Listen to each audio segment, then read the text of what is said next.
122-100 was the final in this one. I would love to give you some analysis on this one, but the Bulls stink. I could tell you what a great night it was for Peyton Pritchard and his 10 points and 7 assists off the bench. I could really give you some hard-hitting analysis, but talent took over tonight. Talent is the reason why the Celtics won this game. Few takeaways that I have. I'll get to those in a minute here. We're driving home. You're driving home. I'm about to go home in an hour. We're here till 11. 617-779-0985. What's up to David and KB in our YouTube chat? Celtics repeat.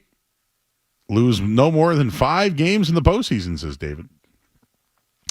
And KB says the first thing he does when he gets into bed is takes his socks off. I like to take my socks off before I get into bed. Sometimes I don't like to take my socks off at all. Especially in the winter. We all love footsies. Anyway, Celtics win tonight. They lost to Houston. It's talked about a lot, their fourth quarter struggles. How about just struggling at home? So, number one takeaway, they took care of business at home.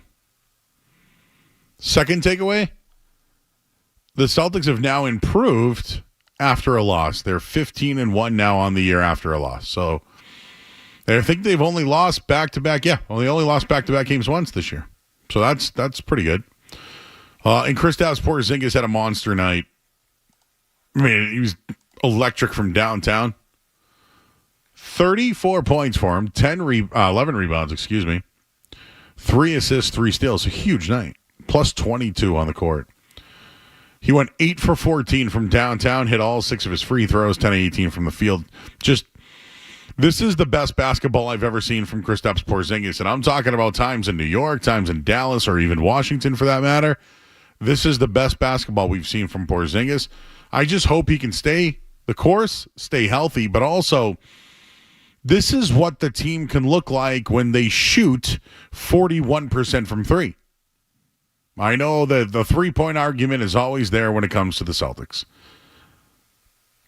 But when they shoot 40% or more, they win. They win by double digits, and the other team taps out, and that's exactly what happened again tonight. Now, the Bulls stink. They're 20-27. They struggle on the road this year.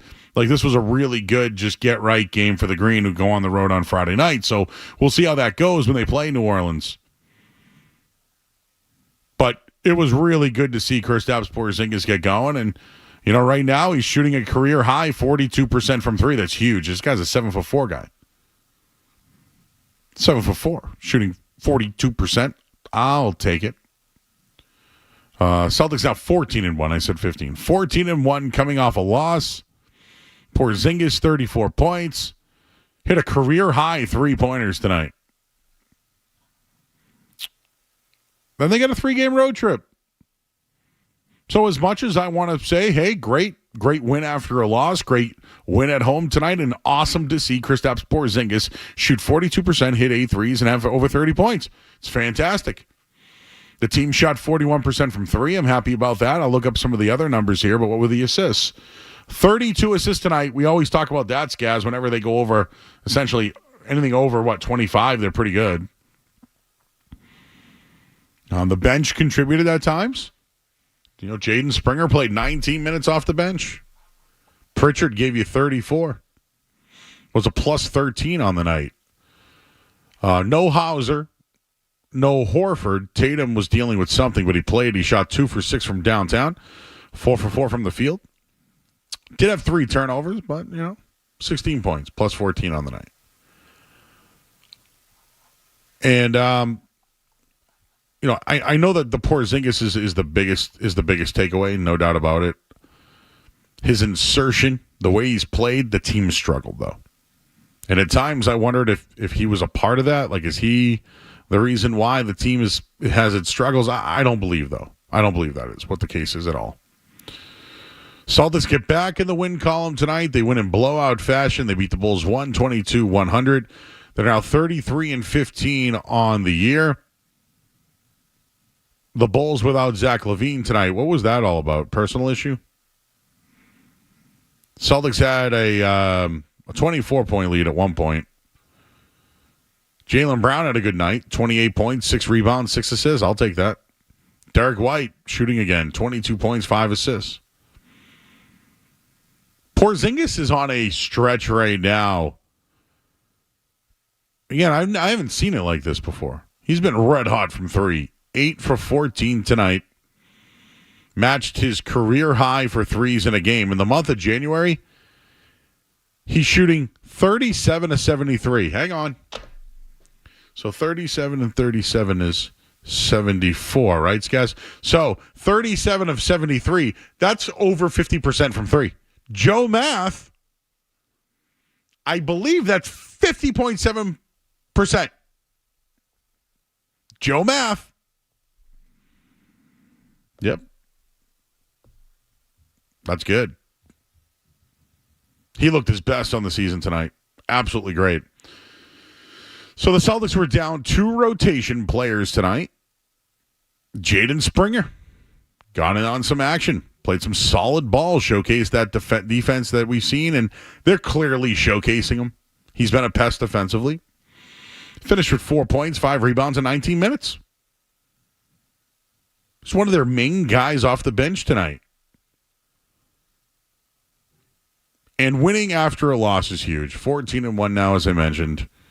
They've always responded. Know what the flip side of all this is? The Celtics' record after wins? 19-14. 14-1 after a loss, 19-14 after a win. That's not good. Let's get that up there a little bit. And now here comes another road trip. Heavy travel here. 7 more games before the All-Star break. 5 of those come on the road. They played 10 of their 16 games in January were all on the road. They haven't played many games at home, and they haven't played well at home. And personally, I think they've been better on the road this year. Let's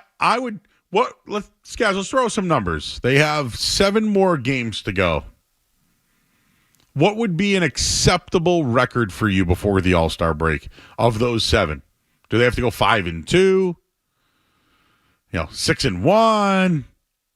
Yeah, I'm in the 5-2 range. 5-2, 6-1. That's a good mark headed in. If it's 4-3, what happens? Panic, Joe. Hit the panic button. No, I think you saw it tonight. I thought Drew he looked a little banged up at times tonight. I wanted to keep an eye on that. I saw some people tweeting that he was resting his wrist and didn't play much in the second half. So that was reported. Yes, I saw people reporting that. Some to look for there. But yeah, I would say 5-2 is right where they want to be. Okay. Any takeaways for you tonight? I'm with you. Porzingis has been, their most consistent player, their best player since his return. Him and Tatum pretty much every night, guys you can rely on. I know Tatum's shooting has gone up and down. I thought Jaylen was more involved tonight, especially on the glass. I thought in the first half he had some really good rebounds, something we hadn't seen him doing in recent games. Their defensive intensity, and then just Derek White. When Derek White is playing well, and especially defensively, they're just a different team. The whole team looks different. They're more in sync. They're better defensively. And that Jaylen and Porzingis thing is real. They play off each other really well. And the way Tatum's handling the double teams and being blitzed this year, he's seeing it. He's seeing everything really well. So a really well-rounded, much-needed win for the Celtics tonight. It's what bothered me in the Houston game. Was Ime knows exactly what the Warriors did too. The way to beat the Celtics is to blitz Tatum, throw doubles at him, and force everyone else to beat you. Yeah, and Brown went 0 for 5 with a 12-point lead, didn't swing it back through, and they really didn't use Porzingis because of the foul trouble. They can't do that, Skaz, with Porzingis. Like, if you're going to blitz Tatum, you got a 7'4" guy with a 11-foot wingspan. Who's shooting 55% from 3, basically. 50.7, Joe Math. I'm rounding that up, Joe. 51%. 55. No, I like your 55. It's like weights. Like when you play football, I'm 6'3", but really I'm 6'5" on the football field. I used to love that when they used to beef up your size a little bit. Oh, yeah. We used to always James Scaramuzino, 6'2", 200. Yeah, about 5'8", 5'8" on a good day. I always loved that. That was always good. This is the best I've ever seen Kristaps Porzingis. I had a Porgy when he was in New York. Might be the healthiest he's looked since he's been here too. Well, you just sent it from Zach Cox, our buddy over at the Herald. Kristaps Porzingis has preached patience since his return from off-season surgery. He's now been one of Boston's best players for close to a month. Absolutely. He might, guys, although I think Tatum is their best consistent night in and night out guy, tonight he was 16 points. People are going to be like, oh, this is to start the narrative, right? Brown and Porzingis really got something going, and then look at Tatum, 16 points. This was Porzingis' night. He had 8 threes made. He had 26 points at halftime. Like, I'm not even concerned about Jason Tatum's 16 points tonight. But again, if you want to go that way, Brown and Porzingis are trying to take over Jason Tatum's spotlight. On the last 7 games, I'd like to see Tatum sit one of them. I know he doesn't sit, but you heard Grandy and Max tonight. They talked about it multiple times, that of everyone out on the floor at times, Tatum just looked a little fatigued. Looked like he was just a little off tonight. He's played an insane amount of basketball over the last couple of years. Just give him a rest. Give him one night off. I know he doesn't want to do it, especially on the road, but that look what Derek White looked like after they gave him a night off. He looks like a completely different guy. Something happened in Dallas with him. I don't know what it was. He got his stroke back. And, dude, I thought they were good against Houston. Besides, this is like a Gerard Mayo thing. Hey, we were really good until, 8 minutes to go in the game. Everything was great until 8 minutes to go in the game. I don't think Houston was a bad loss. It's just an example of them giving up leads and at times being outcoached late defensively. Do you think they played defense tonight? So that's where I stand. I thought they picked up intensity, and Jared Springer was playing defense. Jaden. Jared? Who's Jared Springer? But do we know a Jared Springer? I'm glad you brought this up because at times, I didn't think the defensive effort was great, but there were multiple points in the second half where I thought when they needed to play defense, they did. There was a possession with 9 minutes maybe around to go in the fourth quarter, and Kobe White had the ball for maybe 8 of the 24 seconds, and Tatum was all over him. He tried to pass out of it twice. He got the ball back, and he ended up hucking up a 3 at the shot clock buzzer that didn't go in, and they played defense for all 24 of those 24 seconds. So I think the intensity, the effort was definitely more there tonight than in the last couple games. I agree, and I think they know they're going on the road. If you were to sit Tatum, let's just pull out the list. And by the way, I have some numbers for you coming up in a minute here. Let's just look at the schedule, okay? New Orleans, Philly. Yeah, you sit him Friday at New Orleans. You sit him Friday. Yeah. Because you'll get Horford, Hauser back? You should, yep. And then you'll get Philly Sunday. Then you have the Cavs, Mavericks, Knicks, Heat. So, 3 straight road games. That one's interesting. Now, granted, it's Friday, Sunday, Tuesday. That Dallas game, I would circle that one as a potential loss. But you know what I also would look at? When they return from road trips, guys, they've now lost their last 2 games after a trip. Sacramento and then Houston. That Dallas game on a Thursday night, I'm going to circle that one. You know why? It's also a look-ahead game because they'll play a Saturday night game against the New York Knicks. Yeah, Tatum's not missing that one. See what I mean? Yeah. I would miss Tatum on Friday night because he'd have what? Thursday, Friday, Saturday. And then he would be available on Sunday against Philadelphia on national TV. And then there's the showdown against Cleveland. And you have the Mavericks right after that. That's the game I'd circle. They've struggled off the trips. First game back after a road trip with New York on deck. This is my gambling eye looking at this. If we're looking at the schedule here, the Mavericks game is probably the one that should get them. Even though it's at home. This is where they struggle. The other thing is, what if they lose to Cleveland? They'll come back and take care of business against Dallas. So I'm interested how they should beat New Orleans.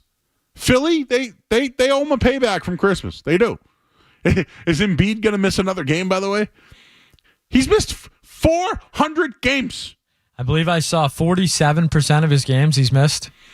We've been using a lot of Joe math lately. 47. So how much? So of the $300 million he's made, how much has he actually earned? Like $70 million? Or is that even earning? 47%. Joel Embiid has played in 446 games. He's missed 400 games. That pisses me off. We're like slaving here after a Celtics game, and that guy could just sit. See, I can't compare ourselves, but you know what? I'm going to anyways. Yeah, we'll look back at the schedule here. Let's talk to Benny. Benny in Oxford. Hey, Benny. Hey, what's up, Jody? Like, this is 2 nights in a row of games, but I feel like we're on the same wavelength there because a few things. I'm not like jumping for joy over this game. It was more of a talent issue. You talk about Tatum, and I was literally going to ask Gaz and you guys, like, looking at the schedule, what nights do you rest him? And I was on the same page, either Pelicans and or like that Dallas game, because he's not going to sit Philly or Cleveland, and he's not going to sit the following Saturday. This is an interesting stretch, huh? Like, you know, the games that stand out to me of importance. Philly is like a payback. It's a Sunday national TV game, but Cleveland and the Celtics going at it. That's going to be talked about. It'll be on TNT. And the last time they showed out on TNT, they had their worst loss of the year against the Lakers. Yes, I feel like that those are bigger games. Real quick about tonight, like I'm agree with you. I thought tonight was more of a talent issue. I'm not over here jumping for joy. Like Celtics are back on the wagon. Like no, I mean I'm happy with a 20-point win. My biggest happiness is coming from Kristaps and Derek White. Looking way better. I mean, betting wise, I know you're a big better. Kristaps' first basket 3-pointer has been pretty money the past few games. So, have you ever seen his shot, right? Again, I practice beef, balance, elbow in, eye on the basket, follow through. His threes are lasers. They just right into the hoop. I don't know how he does it. I've been like tripling down on his bets. So either first basket completely for the team, first basket threes for him. So it's just like he's been money that way. So Kristaps Porzingis first basket and first basket three is money. Money. It's been like that for the past couple of days. I will share that message to my betting community. But yeah, the Cleveland games, the one I'm circling is Dallas. I feel like they just beat them, right? It's they're now at home where they struggle a little bit more. They'll have New York on deck. And that's I think a game they're going to get up for. It's a Saturday night game. So it depends on what happens with Cleveland. Like if they beat Cleveland, I feel like Dallas could trip them up. If they lose to Cleveland, I feel like they take care of Dallas, but they're still on a look ahead against New York. No, I agree 100% with that. That Dallas game more depends on the Cleveland result. And real quick, if I can speak on tonight again. I mean, I'm happy with the win again, but there's still moments I see Jaylen Brown like losing. Like just losing spacing on defense and stretching that second quarter where a few guys just have open threes on him and it's his area and he just sometimes looks a little lost. Again, not like crazy worried, but I just want to see like better consistency there. Like just better. What's the right word I'm looking for? Like get on the right track sooner. I want to start building better habits moving forward. I don't want this to be a green teamer take, but I think when the stakes get a little heavier, we're going to see him buckle down.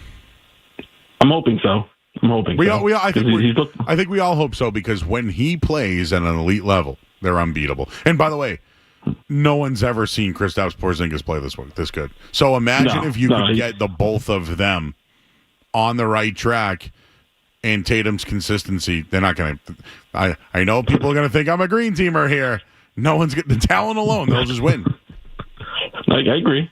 And you Jaylen Brown, Jason Tatum, like debaters. Jason Tatum was still getting double teamed while the other two guys were hot tonight. So keep that in mind. All right, Ben. Appreciate you, man. Right, thank you. All right, take care.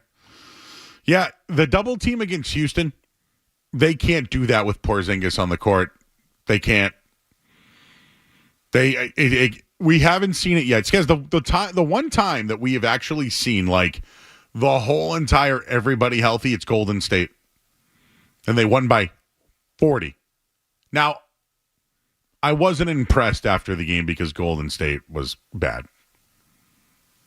But just facts. When healthy, they can win by 40 or they can lose by 2 to Houston. All right, we'll take a quick break. I'm Joe Murray. We're here until 11 o'clock tonight here on 98.5 The Sports Hub.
up a 42-point quarter on the series over the Bulls this year, 3-1, who the Bulls beat them at home, right? Earlier this year.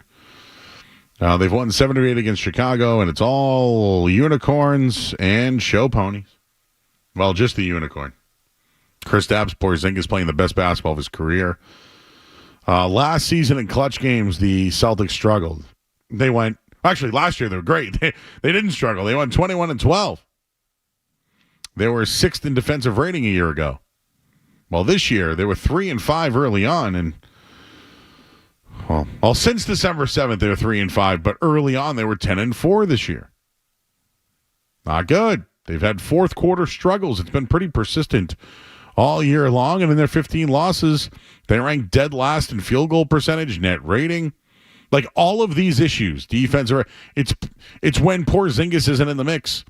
His 5 fouls the other night, they didn't play him late, and I think that was where they had their struggles. And all right, I'm going to do Coach Joe for a little bit here, just to give you some Coach Joe. Okay, so what defenses are doing right now is Tatum will have the ball, let's say left side of the key, right, top of the key. So he'll have the ball. They'll put Brown to the left of him, and they'll kind of just do like one guy in the corner and then 2 near the block, 1 on the perimeter outside.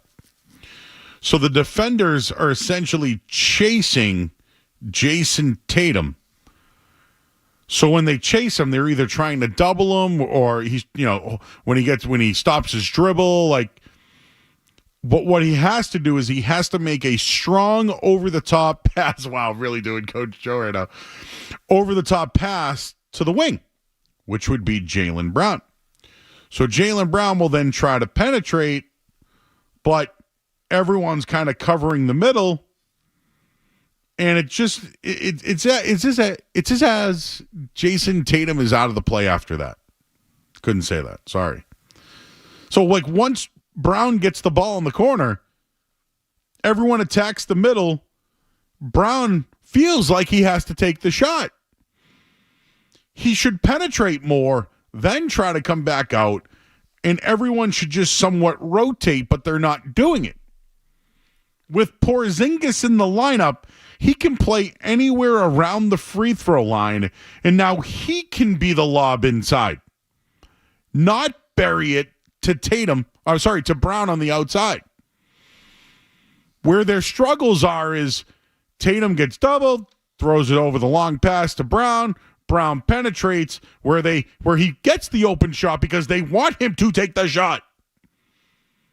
He went 0 for 5 the final 8 minutes of the quarter the other night. With Porzingis in there, now they have 2 opportunities. They have one opportunity to look inside to Porzingis. The other is Brown can look at it, throw it inside, and then they can set back up. They can then look for somebody on the baseline. Brown can go back to where Tatum was. They can reset. This is why I bring up the assists. They had, I believe, under 20 assists the other night. Tonight they had 32 assists. When they're passing the ball, shooting 41% from 3, and getting to the free throw line, they're going to win on talent alone. They don't need the analytics. They don't need Joe Mazzulla. But down the stretch, you do need a coach that can adjust to this. And I think Mazzulla was outcoached the other night by Ime Udoka. Porzingis had the 5 fouls. Cornette couldn't give you the same thing that Porzingis did. And defensively, forget about it. So, although the other night was concerning, I just don't think Cornette's going to be out there. And I do feel like when they blitz Tatum, like they did tonight, Jaylen Brown made him pay, and Porzingis really made him pay. So, teams will think twice about blitzing and doubling Jason Tatum if Porzingis and Brown have the nights that they do, not to mention the night that Derek White did. I hate to go all Coach Joe on you, but that's the difference between Houston and what we saw tonight, although talent in the end was the difference. Sarko! Oh, Joel, hold on. Let me turn this off. I just did. What are you vacuuming or something? What's going on over there? What do you think's going on? I told you, man. Me and the wife will be at the office, brother. Late. So this is where we are right now, finishing up right now. That's the last thing we do once you vacuum up, Yeah, what'd you think about the Celtics tonight? Oh, man, let me tell you. Like, I'll be honest with you. Like, seriously, like, they won. That's cool. All right, because they needed to win. And I was more than sure they was going to win. There's no way they can lose. Zach LaVine's in the game. Like, it's a different game. Because they would have had to deal with him. I bet you, like, every time that the Bulls kept coming back, if Zach LaVine was in the game, they probably would have stayed in the game, and they wouldn't even recover the points. But they still should have won the game. You get me? So we already all know the record, like, back-to-back. Like, when you play and then they lose, and next game they win. We all know that. But I'm not happy. Now, a couple of months ago, I did go to the game with the wife. I never was able to talk to you about it. And that's when I noticed all of everything that was going on. That's when it actually started. Was the first in the NBA Cup game against Atlanta. That's when I started, like, seeing something. I said, this are the same things that they always do. They're going back to the same habits that they were doing 2 years ago. And that's when I started noticing not the same team as last year. That's why you see all this stuff going on. Not only that, to be honest with you, when you go on a playoff run, you win a championship, they go play Olympic basketball. Your legs your legs, like, they're tired. They need rest. And honestly, like, it's hard to repeat. That's why it's hard to repeat. But it can be done. Of course it can be done. You know what I mean? What do you think of Skaz, real quick. What's up, Skaz? Oh, Skaz. I want to say what's up to Skaz. Skaz, how you doing, brother? Sarko. Hey, what's up? Listen, I want to tell you something real quick. During the holidays, the week off, which was pretty cool because we had the nights off. Our office was closed for a week. I got to catch up on Celtics podcast that you have. And I love the fact of why you guys called it the Green Teamers Podcast, because you guys said Mike Solger was going to call it a Green Teamers Podcast anyways. That's what Jimmy Stewart said, right? Yeah, that cracked me up. I swear, like, on the first episode, I was like, wow. So I caught up on that. All right, guys? I appreciate that, Sarko. Thank you. Oh, you got it, brother. You got it. I be, like, watching you on YouTube here and there, like, get a little snippet, trying to do the best I can, man. But definitely I listen on my earbuds while I'm working. But I'm sorry, Joe. What was your? No, I was going to say, Joe? before I let you go, what do you think of Porzingis? Oh, I mean, who was it that said it? I'm not really sure, but it's very true. Like, the injury, and I mean, like, I get scared. Like, every time he goes up, I see him come down, like, like around there, like a lot of people, in the paint. I'm like, oh shit. I'm sorry. I'm so sorry. Oh, it's always when we get comfortable, we give shout-outs, we give dap, right? We hug it out. You reel them in, Joe. And then we all get, it's all good, Sarko. It's all good. Don't worry about it. We dumped it. The stream gets to hear it. You're good, bro. Don't sweat it. You're always welcome on the show. Don't sweat it. But that's what happens. Things get a little, we all get tight and close, And we just loose lips. Sinks ships. Whew. Wow, that was tough to say, huh? The old loose lips there. Joe, who you got in the Rumble? I'll tell you who I got in the Rumble. But you have to go listen to the Stick to Wrestling podcast where I gave my prediction. All right, well, we get the final segment of the show, I think, coming up next here on 98.5 The Sports Hub. You're listening to Joe. You're listening to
Patriots on the Sports.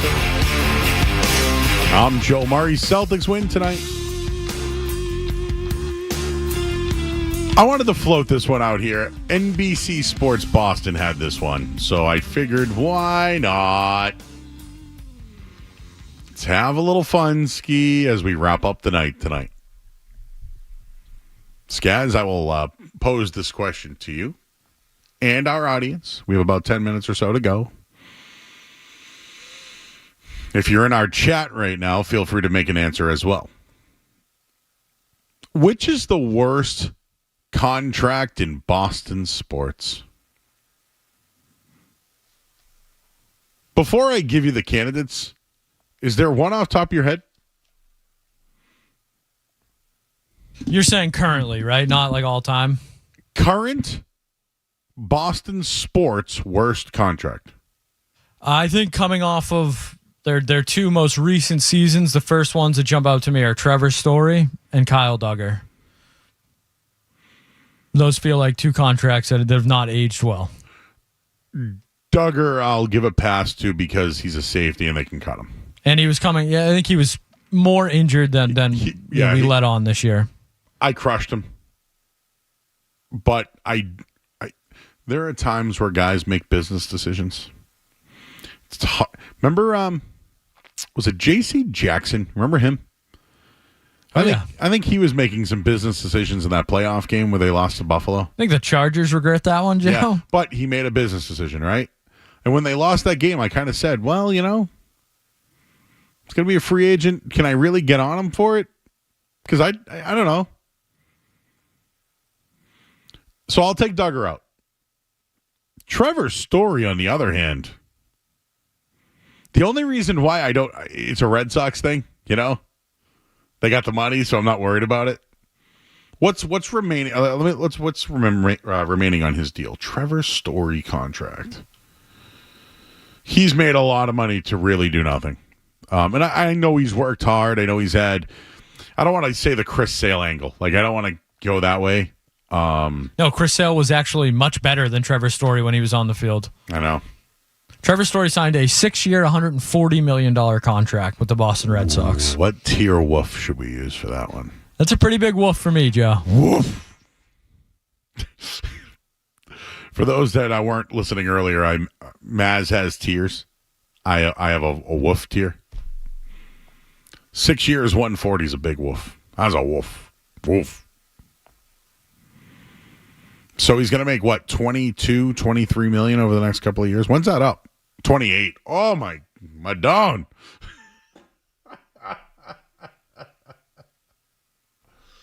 Oh, my dawn. Okay. That's your leaderboard right now.